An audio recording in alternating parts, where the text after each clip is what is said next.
আমার কিছু মনস্কামনা পূর্ণ হওয়ায় বালুরঘাট শহরের প্রখ্যাত বল্লা মায়ের মন্দিরে গতকাল গেছিলাম পুজো দিতে। তোমরা অনেকেই জানো আমার আসল বাড়ি বালুরঘাটে। এখান থেকে প্রায় 20 কিলোমিটার দূরত্বে রয়েছে বল্লা মায়ের মন্দির। টোটোতে যেতে সময় লাগে প্রায় 1 ঘন্টা।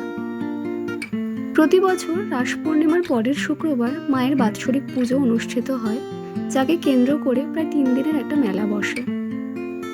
মেলা শেষে এই ঘাটেই মায়ের বিসর্জন হয়। এছাড়া মন্দিরের আশেপাশে রয়েছে অনেক দোকান, যেখানে সারা বছরই পুজোর সব সামগ্রী পাওয়া যায়। কাউন্টার থেকে 10 টাকার টিকিট কেটে প্রায় আধ ঘন্টা লাইনে দাঁড়ানোর পর অবশেষে মায়ের দর্শন পাই। মন্দিরের ম্যানেজমেন্ট ভীষণ ভালো এবং পুজোটাও আমরা খুব শান্তিপূর্ণভাবে দিতে পেরেছিলাম।